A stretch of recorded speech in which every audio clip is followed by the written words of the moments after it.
Ladies and gentlemen, a very, very big welcome to the Week 4 Lectorial. Today we are going to be discussing Chapter 6, Project Management, Project Schedule Management. Now, obviously, the teachers for this subject, again, is me, Fadi Kutub, the Unit Coordinator and the Lecturer, and Dr. Atif Ali.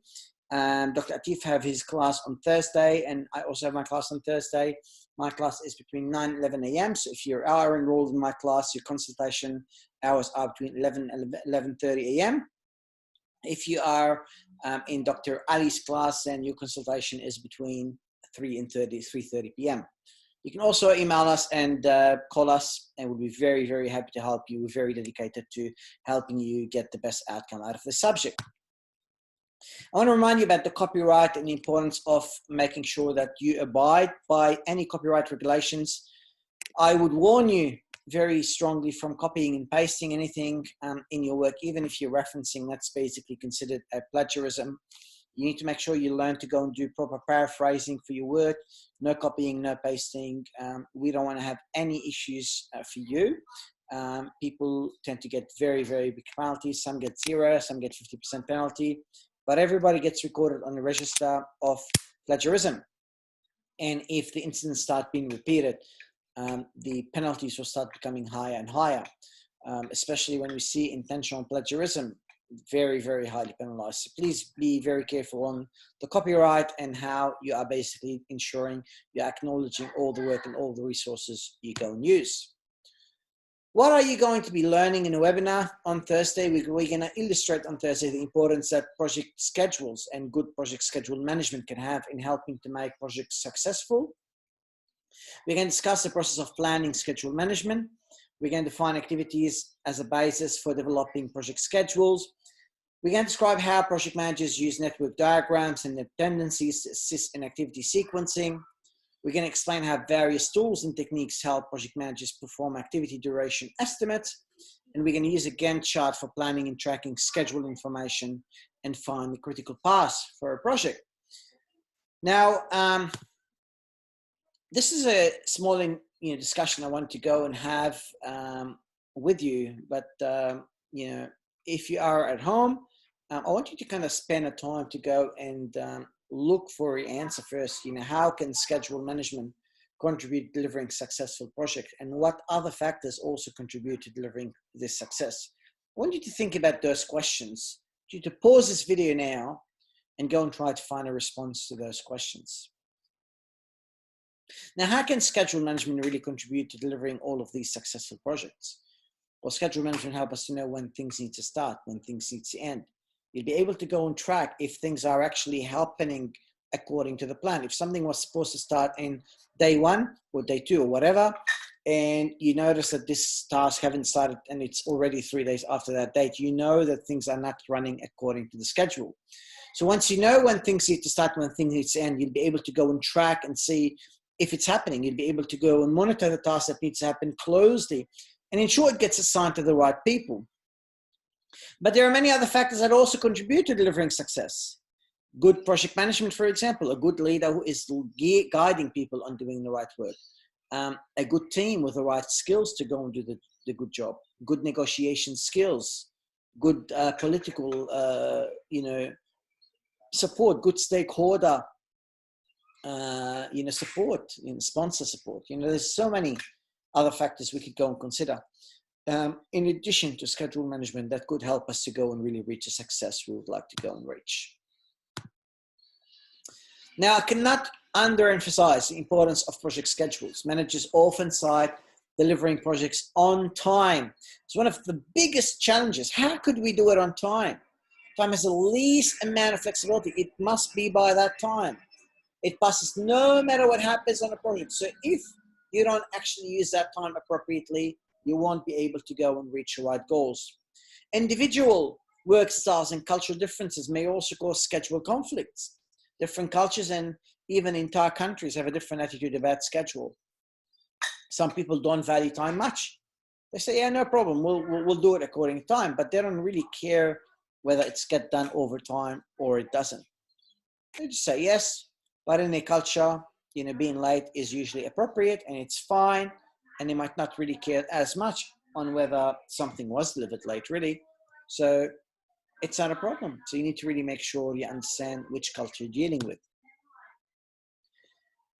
When I talk about schedule management, I have to think about a number of processes. Plan project scheduling, determining the activities that needs to be done as part of that scheduling, determine the resources you need to be assigned to particular activities, determine the activity duration, how long does each activity going to take, determine the dependencies, was an activity needs to happen before another activity does happen, analyze how we are progressing, the activity sequences, duration, analyze the resource requirements, analyze the schedule constraint to create the schedule model, and finally monitoring and controlling requires a comparison of what was planned and what you're actually achieving in practice. You need to compare, am I delivering things according to the plan and as required at any point of time? So when you talk about planning for schedule management, the element of a schedule management plan, you need to plan, project schedule model development. You need to decide what sort of scheduling methodology you're going to use. You can decide what level of accuracy in units you're going to measure. When do I have to go and say exactly that accurate in terms of time? Am I going to be using hours, days, minutes to be able to go and kind of make that planning, or how am I going to go and do? What sort of control thresholds do I really need to go and have? Is there a lot of control I would like, or am I going to give more control to the people who work as part of a team? What are the rules of performance measurement? How are we going to measure performance to make sure things are going according to plan? And how are we going to be reporting on all of that information to really report on the progress? What are the processes we're going to need to follow to plan, to schedule, to control things, to finish a report? What are the processes? How are you going to go and describe all of those processes? So that, for example, if you want to go and have someone who need to create a report, at least they need to know how are they going to be creating that particular report. Second thing is about really understanding all of these activities. And one very, very important things to know about is this part here. This is what I call the work breakdown structure. If you don't have a very good detailed work breakdown structure, you won't be able to go and reach the right outcome. So the work breakdown structure is really, really crucial for you to go and think about. MSE project, where phase 1, phase 2, phase 3. For every phase, there are all of these activities. For every activity, I need to assign people. For every activity, I need to estimate how long it's going to take. 1 day, 2 days, 4 days, and so on. Because that all create my schedule. This is what we call the activity ID. This is what we call the list of activities. This here, what I call a milestone. You can see it's a 0 days duration, which means it is not an activity that consumes time. It is simply indicating that someone has been completed. Phase 1 complete, phase 2 complete, phase 3 complete. It's signifying that something has been done. It does not consume time. Total time for a milestone, 21 days for me to finish phase 2, 28 days to finish phase 3. What's the start date? What's the end date? What's the predecessor? Which means, in this example, activity 73 could only start after activity 72 finishes. So that's a link. And that's why you can see there's a link. There's a link between activity 72 and activity 73. This is what we call a finish. This activity must finish before the next activity start, finish to start relationship. So you can see 72 should happen before we can start 73. 72 is here. Finish the start, we start 73.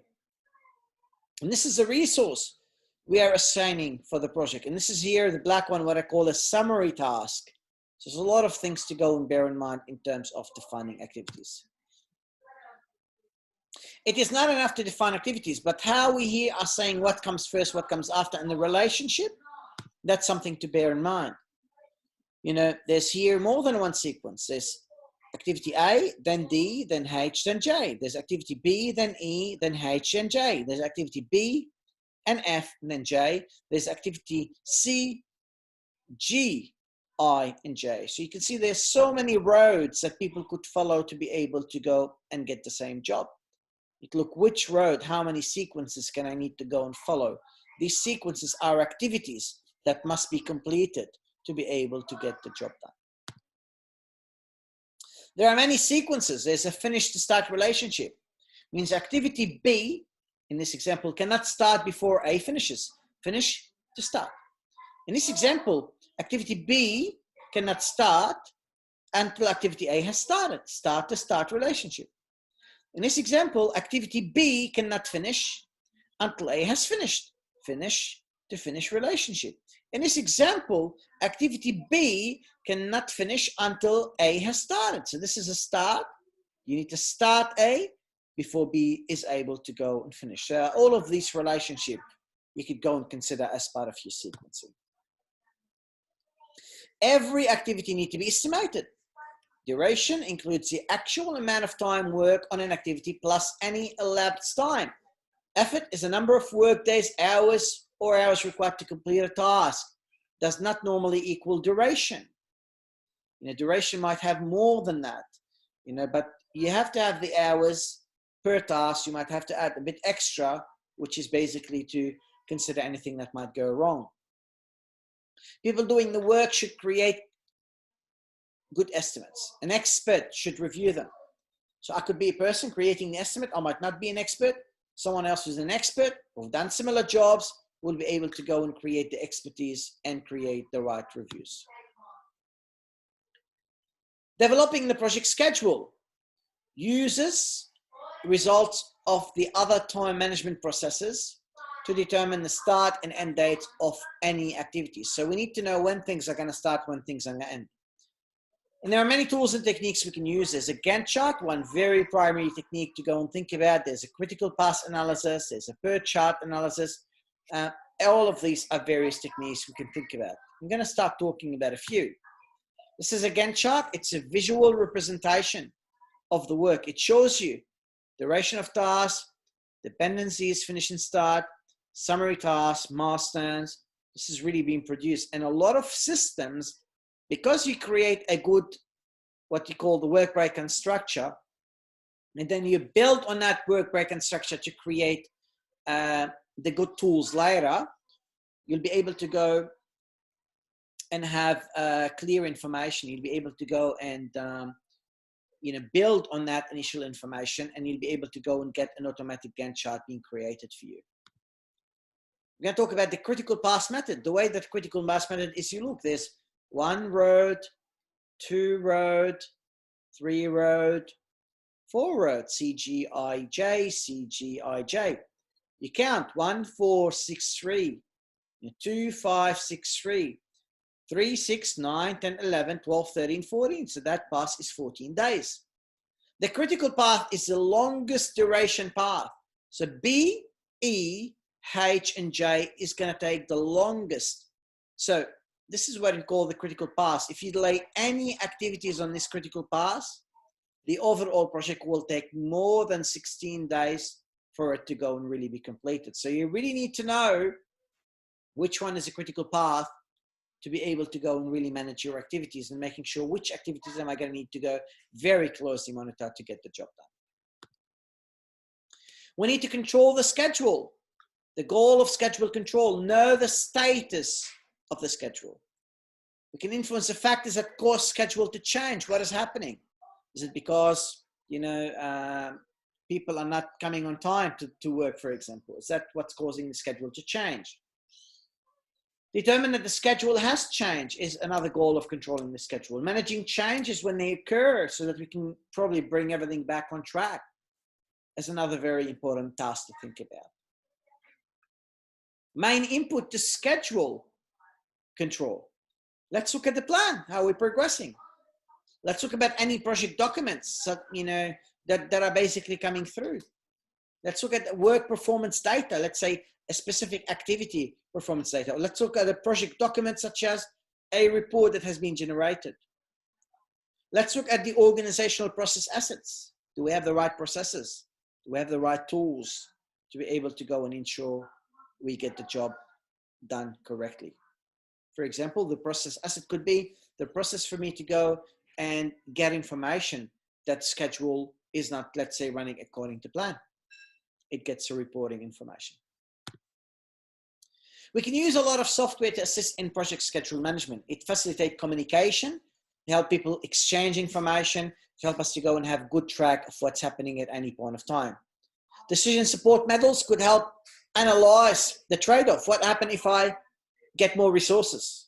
Am I going to finish earlier? What happens if I go and extend the time? What's going to happen in terms of the benefit of that project? You start trying to make a trade-off. What's happened if I reduce the scope? Could I finish on time? You start making all of these changes to really bear in mind. Project management software can help in various time management areas, scheduling, reporting, to name a few. You can get reports done by the system. You can schedule things. You can get a network diagram drawn for you automatically.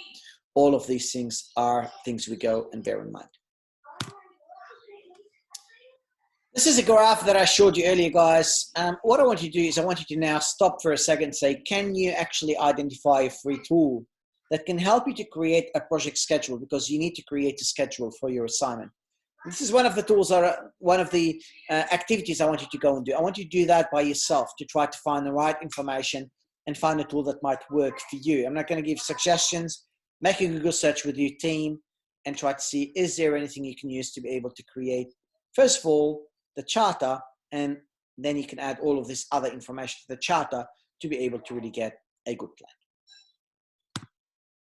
Ladies and gentlemen, if you have any question, you just need to drop me an email. I'm always very happy to help you because I care about you. And I'm sure Dr. Ali also is very happy to help you. He's a very dedicated team member who want to make sure he gives his all to the students. For this week, you need to read chapter 6 and continue working on assessment 1, which is due in week 7. Please go also over the videos that are loaded on Moodle, and don't forget to go and work very, very hard to be able to ensure we're going to get the right goals. We care about you guys. Thank you very much for all your effort, all your time. Your success is important. Your future is important. We care about you. Work hard, my friends. Make sure you're working very hard on your assignment. Don't leave it to the last minute because you won't do well. There's a lot to do. Please make sure you're starting now. You do your work well to be able to ensure you get the best possible result. Thank you very kindly for your time, and I'll see you again soon. Thank you.